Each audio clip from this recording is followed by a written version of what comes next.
샬롬, 나사렛 아침 묵상 시간입니다. 오늘 본문 말씀은 사도행전 14장 1절에서 18절입니다. 제목은 우리도 똑같은 사람에 불과합니다.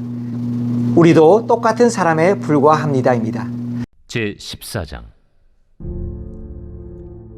이고니온에서 두 사도가 함께 유대인의 회당에 들어가 말하니 유대와 헬라의 허다한 무리가 믿더라. 그러나 순종하지 아니하는 유대인들이 이방인들의 마음을 선동하여 형제들에게 악감을 품게 하거늘 두 사도가 오래 있어 주를 힘입어 담대히 말하니 주께서 그들의 손으로 표적과 기사를 행하게 하여 주사 자기 은혜의 말씀을 증언하시니 그 시내의 무리가 나뉘어 유대인을 따르는 자도 있고 두 사도를 따르는 자도 있는지라. 이방인과 유대인과 그 관리들이 두 사도를 모욕하며 돌로 치려고 달려드니 그들이 알고 도망하여 루가오냐의 두 성 루스드라와 더베와 그 근방으로 가서 거기서 복음을 전하니라.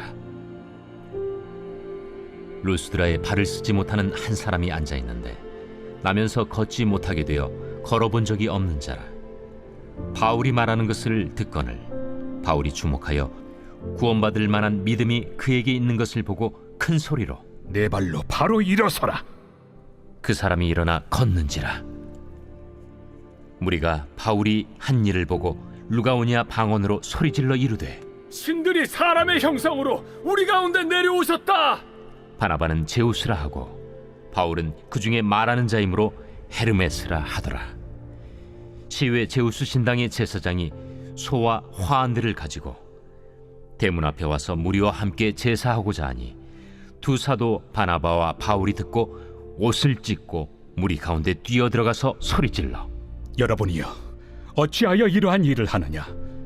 우리도 여러분과 같은 성경을 가진 사람이라. 여러분에게 복음을 전하는 것은 이런 헛된 일을 버리고 천지와 바다와 그 가운데 만물을 지으시고 살아계신 하나님께로 돌아오게 함이라. 하나님이 지나간 세대에는 모든 민족으로 자기들의 길들을 가게 방임하셨으나 그러나 자기를 증언하지 아니하신 것이 아니니 곧 여러분에게 하늘로부터 비를 내리시며 결실기를 주시는 선한 일을 하사 음식과 기쁨으로 여러분의 마음에 만족하게 하셨느니라. 이렇게 말하여 겨우 무리를 말려 자기들에게 제사를 못하게 하니라. 저의 부끄러운 경험입니다. 교회에서 봉사를 많이 하고 성도들의 인정을 받고 신학을 공부하고 목사 안수까지 받게 되니 뭔가 위대한 사람이 된 것으로 착각했던 시절이 있었습니다. 그런데 사역을 계속해서 하다 보니 점점 내 생각과는 다르게 움직이는 저의 추한 모습을 보게 되었습니다.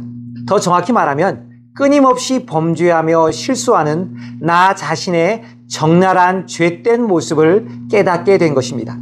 그래서 하나님의 나라를 위하여 일을 하면 할수록 결국 나는 아무것도 아닌 날마다 범죄하는 죄인이요 세상의 유혹에 쉽게 넘어가는 연약한 인간임을 깨닫게 된 것입니다. 결국 오늘 처음 예수를 믿은 사람과 나와의 차이는 종이 한 장에 불과하다는 것을 깨닫게 된 일입니다. 오늘 본문의 배경은 이러합니다. 최초의 이방인 선교를 위해 세워진 교회인 안디옥 교회에서 두 사람이 선교사로 파송을 받습니다. 오늘 본문에 나오는 바나바와 바울입니다. 이들이 소아시아 지역에서 복음을 전합니다. 유대인의 회당에서 예수님의 부활을 전했으나 많은 유대인들의 선동과 모함으로 환난과 핍박이 그치지 않습니다. 안디옥에서 쫓겨난 바울 일행은 이고니온에서 복음을 전하고 또 쫓겨나 루스드라에서 복음을 전하고 있을 때입니다. 가는 곳마다 그리스도의 죽음과 부활의 복음을 전했습니다. 성령의 역사하심을 따라 많은 무리들이 죽게 돌아옵니다. 그렇지만 강팍한 유대인들의 회방과 핍박도 만만치 않았습니다. 바나바와 바울 일행은 이고니온에서 복음을 전한 후 핍박을 피해 루스드라 지방에 도착합니다. 이곳에서도 바울은 있는 힘을 다해 그리스도의 복음을 전합니다. 바로 이때 일어난 일입니다. 복음을 열심히 증거하는데 듣는 사람 중에 날 때부터 안전뱅이인 사람이 있습니다. 근데 유난히 이 사람이 바울이 전한 복음을 열심을 다해 경청하고 믿음으로 받아들이고 있는 겁니다. 바울은 외모가 특이했던 이 사람을 더 주목할 수밖에 없었습니다. 하늘아버지의 마음인 긍휼, 사랑의 마음으로 이 사람을 바라보며 간절히 복음을 전했습니다. 근데 여기서 특이한 현상을 목격합니다. 사도행전 14장 9절 말씀, 바울이 말하는 것을 듣거늘 바울이 주목하여 구원받을 만한 믿음이 그에게 있는 것을 보고, 그렇습니다. 나면서부터 안진뱅이 된 이 사람은 산상수훈 8복 중에 나오는 첫 번째 복에서 말하듯이 가난한 마음을 지닌 사람이었던 것 같습니다. 불행한 환경 속에 태어났다는 사실이 그를 다른 사람보다 더 순전하고 진리를 사모하는 마음을 갖는 복을 준 것입니다. 할렐루야. 제가 그 바울의 복음 선포 현장에 있지 않았지만, 자세히 알 수는 없지만 추측컨대 저는 이렇게 생각합니다. 우리가 잘 아는 예수 그리스도의 복음을 증거하는 구약 성경 이사야 53장의 5절 말씀과 같은 이런 선포가 있었을 것이라 생각합니다. 들어보세요. 이사야 53장 5절 말씀, 그가 찔림은 우리의 허물 때문이요 그가 상함은 우리의 죄악 때문이라.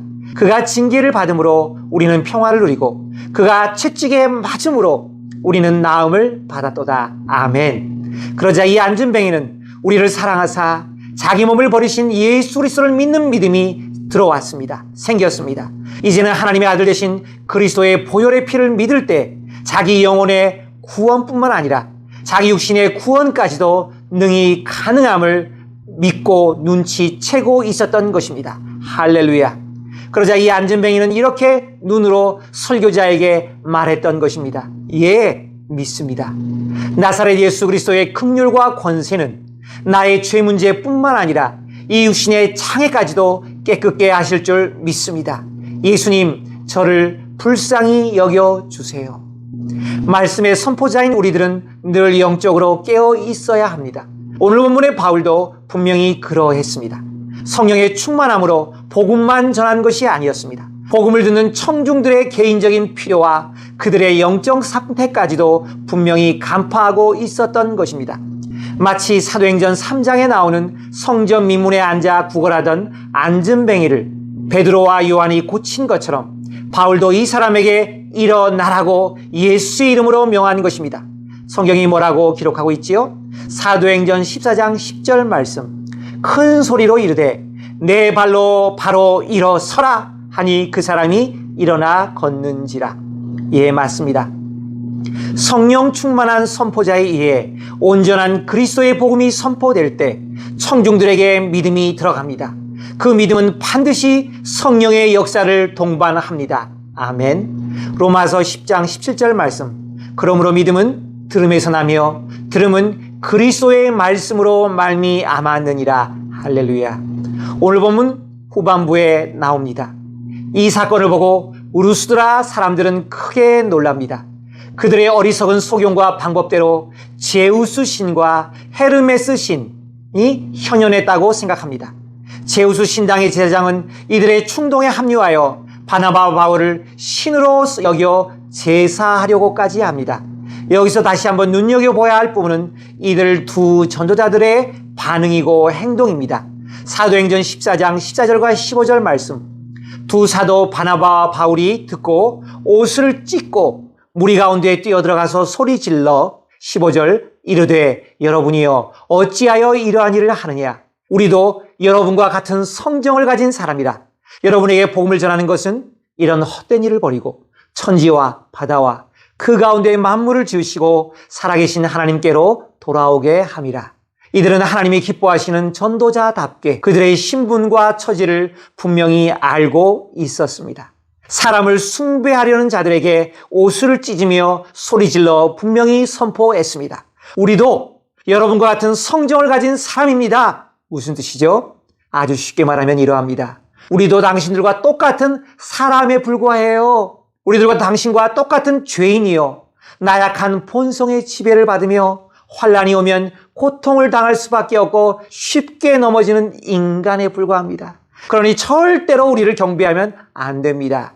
이 기쁜 소식을 여러분에게 전한 것은 바로 이 헛된 일, 우상 숭배를 버리고 천지와 만물을 지으신 하나님께 돌아오게 함입니다. 라고 분명한 복음을 상황 속에 적절하게 전했습니다.